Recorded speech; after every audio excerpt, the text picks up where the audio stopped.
Chaque fois que nous pouvons être ici pour écouter la parole du Seigneur, nous sommes dans la joie. Et comme je l'ai souvent dit, ce sont les meilleurs moments que nous puissions avoir. Les moments où nous sommes ici dans la présence de Dieu. Nous avons déjà entendu des paroles merveilleuses. La seule question est de savoir si nous tenons compte de toutes ces choses. Si nous y réfléchissons afin de recevoir la force de les mettre en pratique. Parfois, c'est très difficile.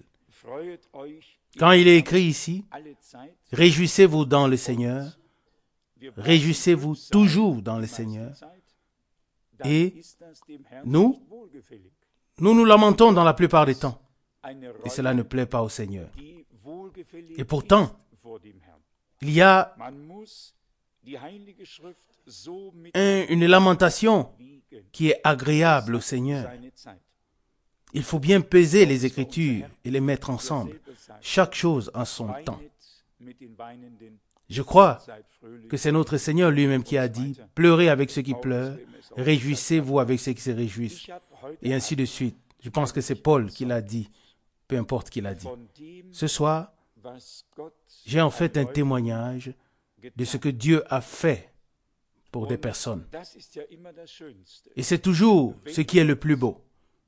Lorsque Dieu agit encore en des personnes. Ça n'a pas toujours besoin d'être en nous. Ça peut aussi être en quelqu'un d'autre. Et d'ailleurs, j'ai aussi dû apprendre une leçon par le témoignage qui m'a été donné. À savoir que d'ici devant, on ne peut absolument rien dire de ce que l'on a expérimenté quelque part. Avant qu'on ne se rende compte, la chose est déjà arrivée ou retournée chez le concerné qui a donné les témoignages et on se retrouve dans une situation difficile. Le dernier week-end, j'ai dit, c'était le dernier week-end? Le dernier week-end, j'ai dit à quelqu'un que j'étais en visite en Belgique. Et comme c'est souvent le cas, même si les gens ne sont pas ici, ce n'est qu'une question d'heure. Et alors tout le monde est au courant. Il y a malheureusement aussi un téléphone dans le pays, dans d'autres pays aussi. Alors on peut se retrouver rapidement dans les difficultés. Mais avec l'aide de Dieu, on peut quand même bien gérer les choses.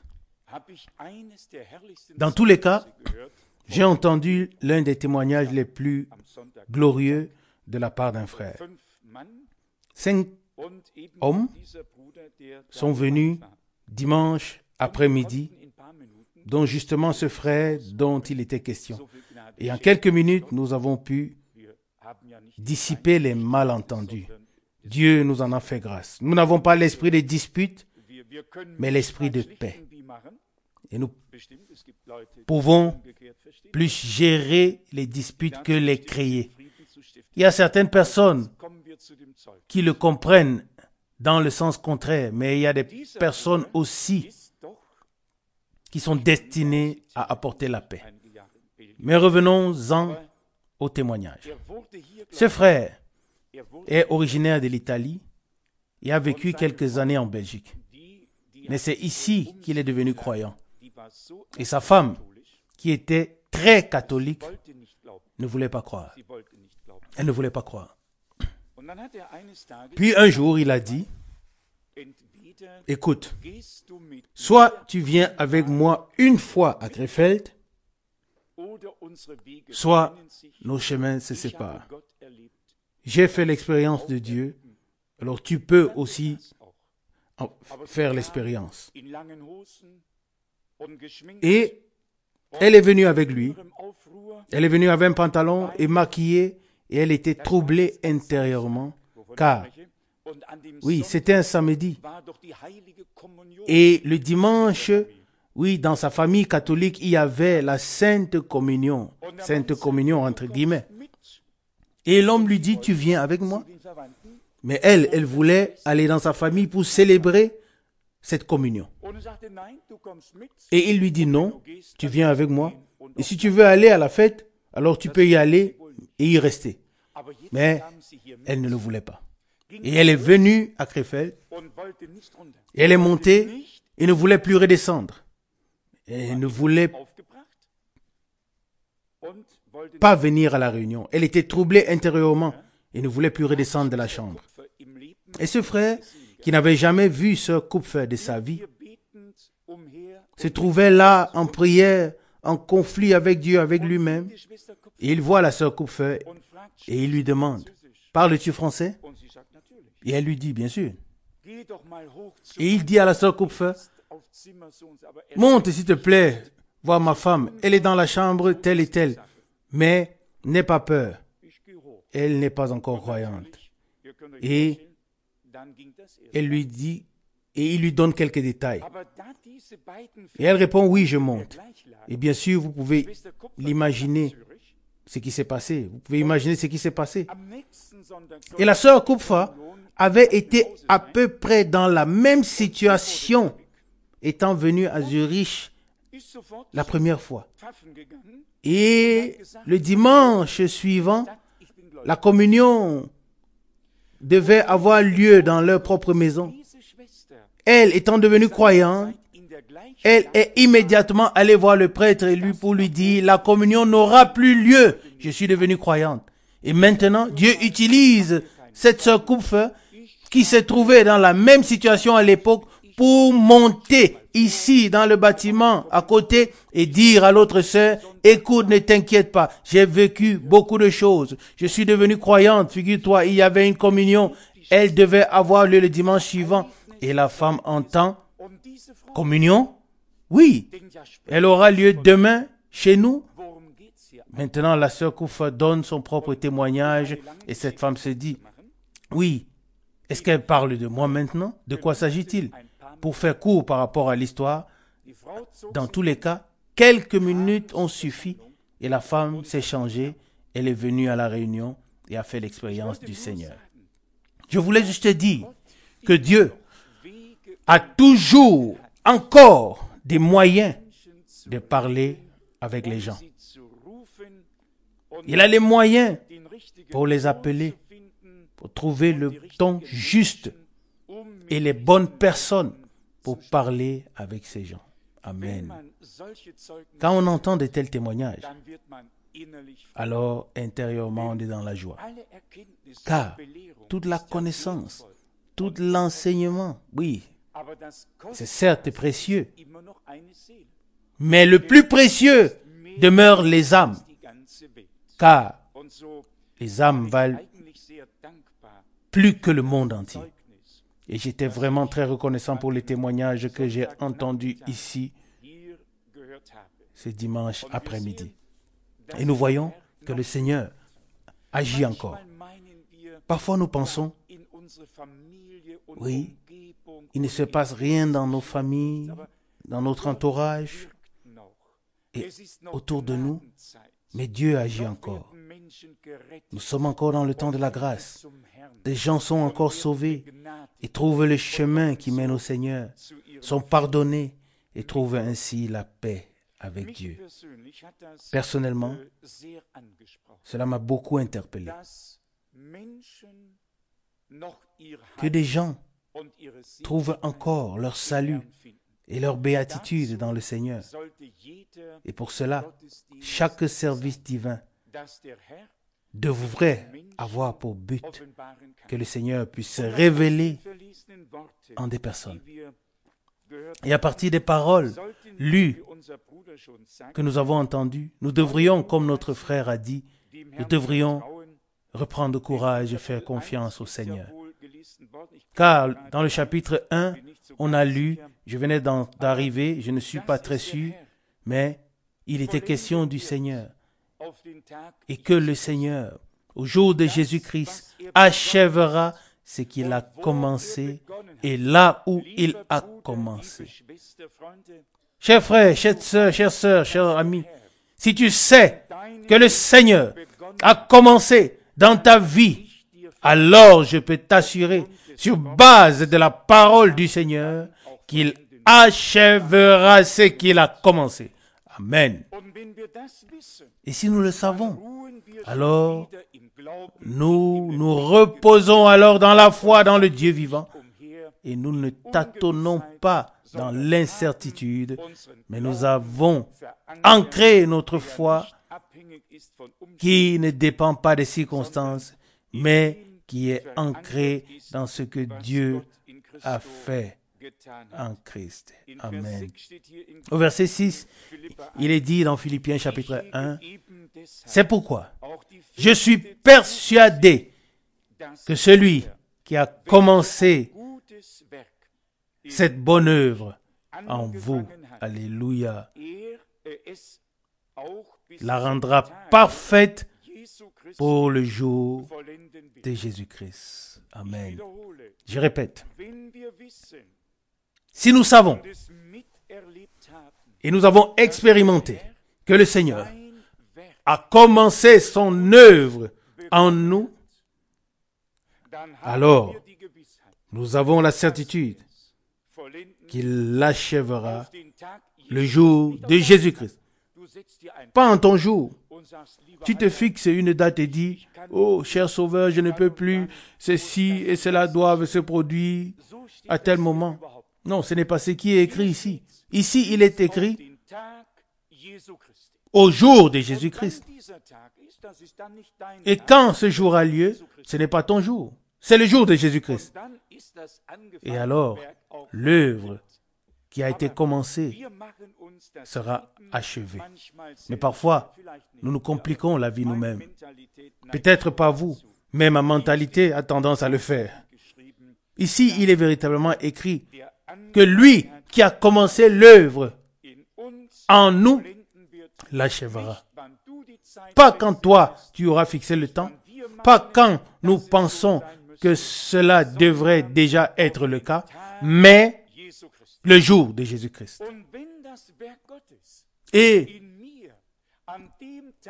si l'œuvre de Dieu en moi est achevée au jour de Jésus-Christ, alors je n'ai rien à craindre. Alors le commencement aura valu la peine. Et alors, nous ne pourrons que remercier le Seigneur pour sa grâce et sa fidélité. Acceptons-le aujourd'hui dans la foi. Lui qui a commencé l'achèvera au jour de Jésus-Christ. Au jour de Jésus-Christ. Nous aimerons voir l'achèvement déjà aujourd'hui. Nous aurions même préféré que ce soit hier et encore mieux avant-hier. Et voici ce qui est écrit au jour de Jésus-Christ.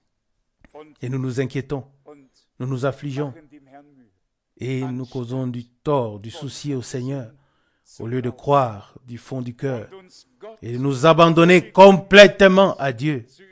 Amen. Et si parfois le doute nous saisit, alors ce n'est pas par rapport à ce que Dieu a fait, absolument pas. Non. Nous croyons en une œuvre parfaite et accomplie. Mais cette œuvre parfaite de Dieu trouve son accomplissement dans l'Église et par l'Église au jour de Jésus-Christ. Amen. Et c'est ainsi que nous voulons remercier le Seigneur du fond du cœur de ce qu'il l'a promis et de ce qu'il le fera.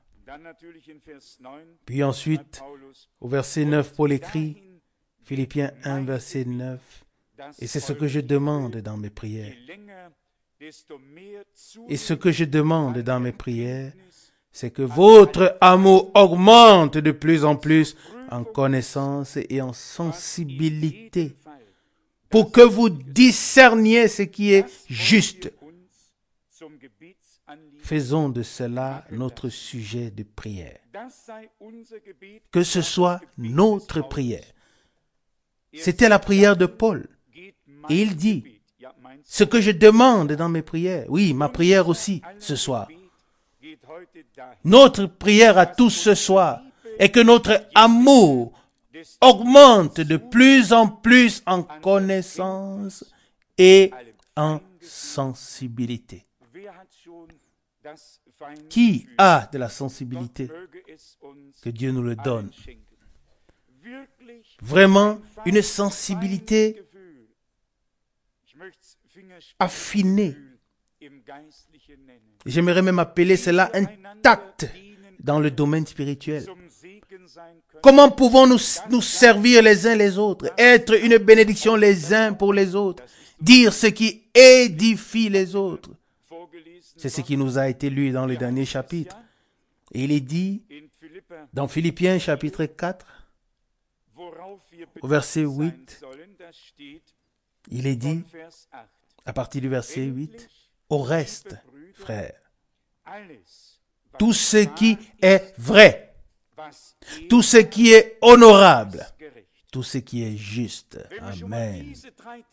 Si nous pouvions seulement prendre ces trois choses, dire seulement ce qui est vrai, non pas ce que nous pensons, mais ce qui est vrai, ce qui est honorable et ce qui est juste. Mais qui peut le faire? Qui peut être juste? Mais Dieu pourra nous aider aussi à cela. Et dans la suite, il est dit, ce qui est pur, ce qui est aimable, ce qui est irréprochable, ce qui est vertueux et digne de louange, soit l'objet de vos pensées. Que toutes ces choses soient l'objet de vos pensées. Nous remarquons comment l'apôtre, par l'Esprit de Dieu, a attiré l'attention sur les choses et les a soulignées. Les choses qui ne peuvent que profiter à chacun. Si nous disons ce qui est vrai, ce qui est honorable, si nous faisons régner la justice, ce qui est pur, ce qui est aimable, irréprochable, et si nous avons toutes ces vertus, quelque chose de louable, que ces choses soient l'objet de nos pensées. Nous devons également prendre cela à cœur. Nous devons savoir ce qui est important. Nous devons savoir ce qui édifie et ce qui détruit. Nous devons comprendre ce qui rassemble et ce qui divise et déchire. Et à partir de là, nous reconnaîtrons l'esprit qui nous anime. Si c'est l'esprit de Dieu, alors, comme nous l'avons lu, c'est comme un fil. Oui, comme un maillon qui s'entremêle à l'autre. Ainsi sont les choses autour de nous. Et nous remarquons que Dieu bénit et peut nous utiliser pour la bénédiction. Là, il n'y a pas de querelle. Là, il n'y a pas de manie de vouloir avoir raison. Là, il n'y a pas d'entêtement. Chacun est attentif à ce qui appartient à l'autre afin de devenir une bénédiction les uns pour les autres. Amen. Verset 6. Philippiens 4. Ne vous inquiétez de rien. C'est ce que je voudrais retenir en premier lieu. Verset 6. Ne vous inquiétez de rien, mais en toute chose, faites connaître vos besoins à Dieu par des prières et des supplications, avec des actions de grâce. Amen. Oui, c'est pour cela aussi que nous sommes ici ce soir, pour présenter nos requêtes à Dieu par des prières, des supplications et liées avec des actions de grâce. Amen. Et puis vient le résumé au verset 7. Alors, la paix de Dieu, qui surpasse toute intelligence, gardera vos cœurs et vos pensées en Jésus-Christ. Alléluia. Si nous pouvons arriver à ce que toutes nos pensées soient gardées en Christ, alors nous sommes déjà aidés. Et comment ces pensées peuvent-elles être en Christ? Si nous pensons selon les pensées divines, si nous pensons ce que Dieu a pensé, c'est ce qui est écrit. Ayez les pensées, les sentiments qui étaient en Jésus-Christ, selon Philippiens 2, 5. Les mêmes sentiments. La paix de Dieu qui surpasse toute intelligence. Oui, l'intelligence argumente. Et voilà que vient la discorde et les disputes. Mais la paix de Dieu est plus grande que tout argument, plus grande que tout ce que nous pourrions dire ou apporter. La paix de Dieu remonte jusqu'à Golgotha, là où Dieu a fait la paix avec nous. Il a apporté la paix à ceux qui étaient proches, et il a apporté la paix à ceux qui étaient loin. Il a brisé le mur de séparation et a fait de nous des artisans de la paix, ce qui procure la paix. Nous l'avons assez souvent lu, Éphésiens 2, verset 15. Et cette paix de Dieu, il s'agit bien de la paix de Dieu. Car il y a des gens qui font la paix tant que la situation évolue dans leur sens. Et quand ce n'est plus le cas, la paix n'est plus là. La paix n'est plus là. Mais la paix de Dieu, elle demeure. Celui qui a la paix avec Dieu et qui la garde, ce n'est pas quelque chose que l'on a, puis l'on n'a plus, on a et on n'a plus, mais c'est comme la grâce de Dieu et le salut de Dieu, ou notre expérience avec Dieu. Nous l'avons et nous la portons en nous. Alors, la paix de Dieu, non pas une paix, mais la paix de Dieu, qui surpasse toute intelligence d'homme, cette paix régnera sur nos cœurs, sur nos pensées, sur nos sens, sur tout ce qui est en nous. Et ça, c'est une bonne domination. Je souhaite une telle domination dans mon cœur. Amen. De cette paix de Dieu, qui est comme un fleuve qui se déverse. Et il est dit dans le prophète Ésaïe, « Oh, si tu étais attentif à mes commandements, alors ta paix sera comme les vagues de la mer. » Ésaïe 48, verset 18. Verset 7, Philippiens 4. Alors la paix de Dieu, qui surpasse toute intelligence, gardera vos cœurs et vos pensées en Jésus-Christ. Amen. Une glorieuse promesse. Oui. Être gardé comme nous-mêmes, nous ne pouvons pas le faire. Mais Dieu a fait en sorte que cela soit possible. Au milieu de tous les troubles qui nous entourent, nous pouvons garder notre paix avec Dieu. Amen. Et nous devons même veiller à ne pas laisser la paix de Dieu nous être enlevée. Car, voyez-vous, dans ces derniers jours, beaucoup de choses devaient être différentes par rapport à celles qui ont été il y a des milliers d'années. Mais les enfants de Dieu font l'exception. Et ce n'est ni notre mérite, ni nos capacités. Tout cela est la miséricorde et la grâce de Dieu. Pourquoi sommes-nous ici aujourd'hui? Juste pour écouter quelque chose? Non. Nous sommes ici pour entendre Dieu, pour qu'il nous parle par sa parole. Nous sommes ici aujourd'hui pour que Golgotha nous soit révélé nouvellement et pour que nous puissions prendre conscience de ce que le Seigneur a fait pour nous et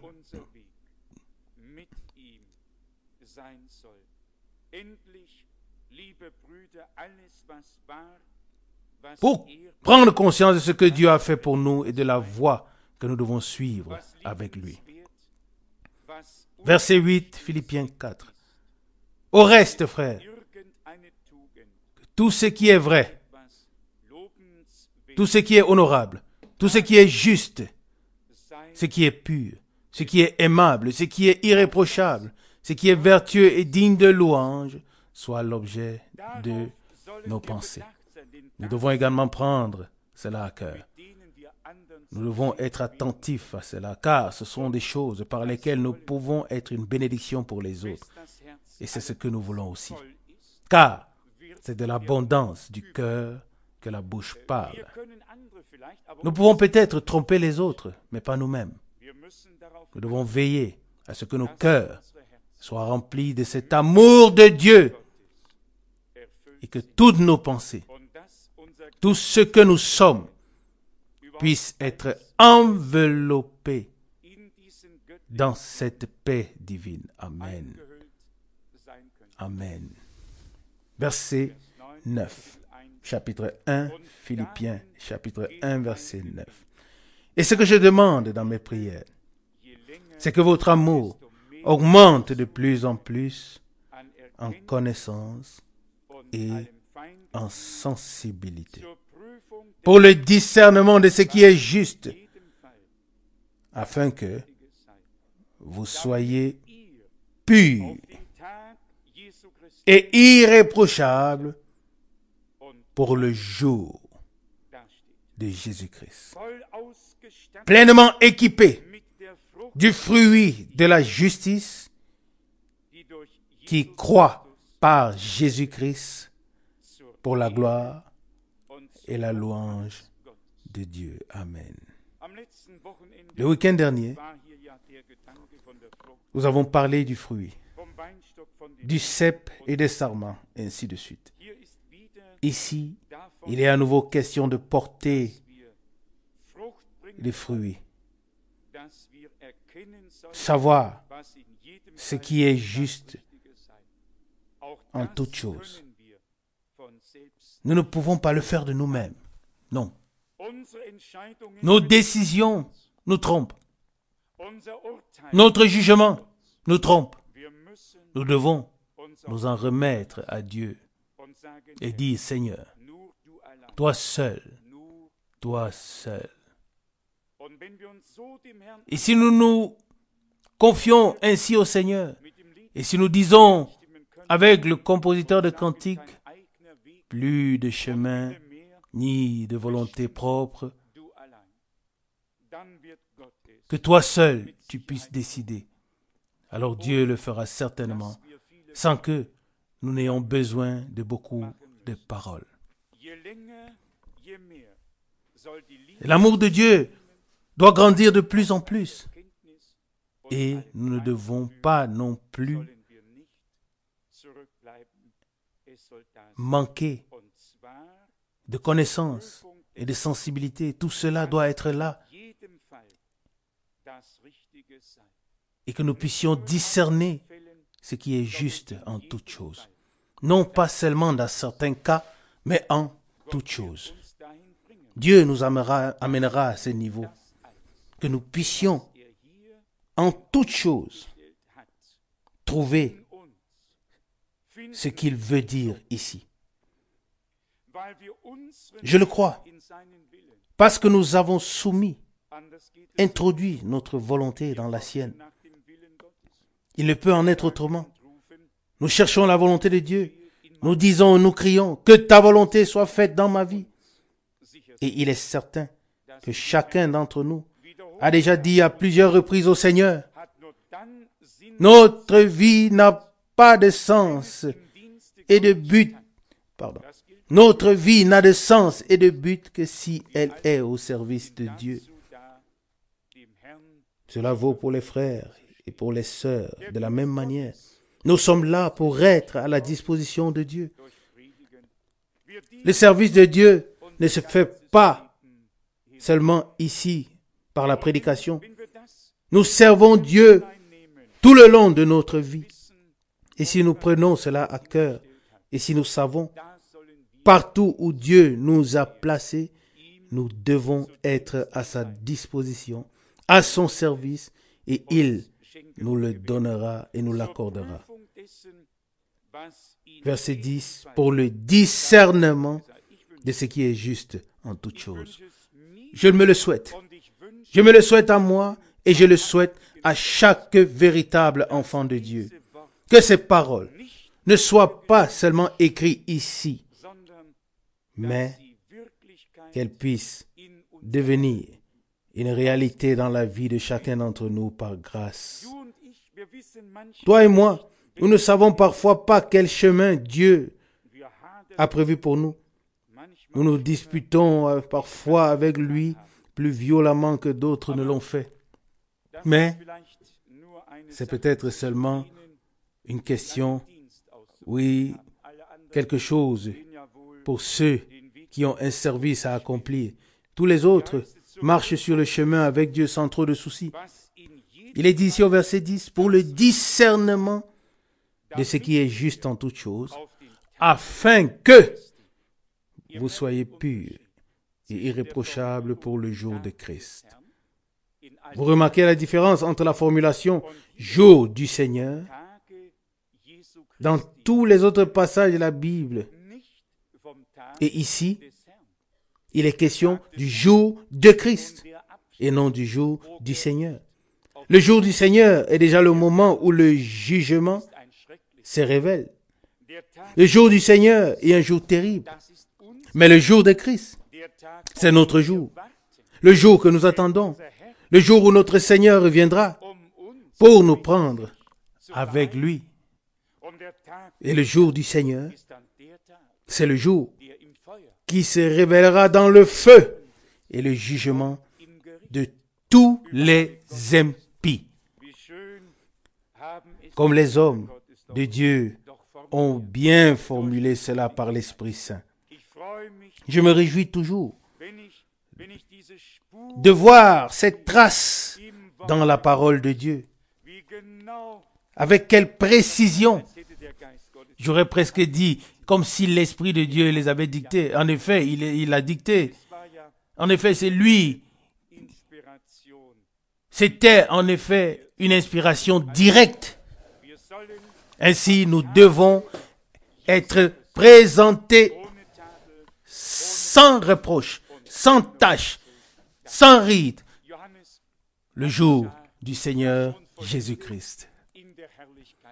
Jean avait déjà vu la multitude parfaite, oui, achevée dans la gloire. Et pourquoi ne serions-nous pas là, nous aussi? Et dans un des sceaux, Frère Branham a dit la chose de la manière suivante, que chacun reconnaisse que son nom est également écrit dans le livre de l'agneau. Et j'ose dire que tous ceux à qui ces choses ont vraiment été révélées par l'Esprit doivent appartenir à Dieu. Sinon, le lien n'existerait pas. Nous avons la même relation avec Dieu que celle que Frère Branham avait par l'Esprit de Dieu et dans laquelle il a été introduit dans les mystères. Et nous sommes introduits dans la même parole, dans les mêmes mystères, par le même esprit. Amen. Et ce que les grands hommes de Dieu ne savaient pas, n'importe quel oncle, quelle tante, s'ils sont des enfants de Dieu, ils le savent et peuvent le savoir aujourd'hui et le recevoir dans leur cœur comme une révélation divine. Ici, ce soir, il y a assez de personnes qui en savent plus que tous les réformateurs et tous ceux qui ont été les plus reconnus. Tout cela par la grâce de Dieu. Oui. Qui? La grâce de Dieu qui leur a été accordée d'avoir les choses cachées qui leur ont été révélés. Quelle grâce de pouvoir vivre dans cette époque. J'espère qu'un jour, nous pourrons vraiment mesurer ce qui nous a été donné. Lorsque nous prendrons pleinement conscience de ce que Dieu nous a réellement donné, à savoir de grandes choses merveilleuses. Et celui qui a commencé l'œuvre l'achèvera au jour de Jésus-Christ. Et c'est le jour vers lequel nous marchons. C'est le jour que nous attendons. Et nous n'attendons pas en vain. Le jour vient et le Seigneur vient. En ce jour, pour être glorifié parmi les siens et trouver l'admiration de tous ceux qui ont cru en lui. Et personne ne sera déçu. En attendant, nous pouvons tous être déçus. De nous-mêmes, des autres, peu importe. L'important est que nous fixions nos regards vers l'avant. C'est exactement ce que Paul dit dans l'Épître aux Philippiens au chapitre 3. Oubliant ce qui est en arrière et regardant à ce qui est en avant, regardant au but. Philippiens 3, verset 13. Et c'est ce que nous voulons faire ce soir, dans la foi. Comme ce serait beau si le cœur de chacun de nous s'ouvrait et que nous puissions dire un merci au Seigneur. Pas forcément avec beaucoup de paroles, mais du fond du cœur. Que Dieu nous fasse grâce pour cela. Amen. Amen.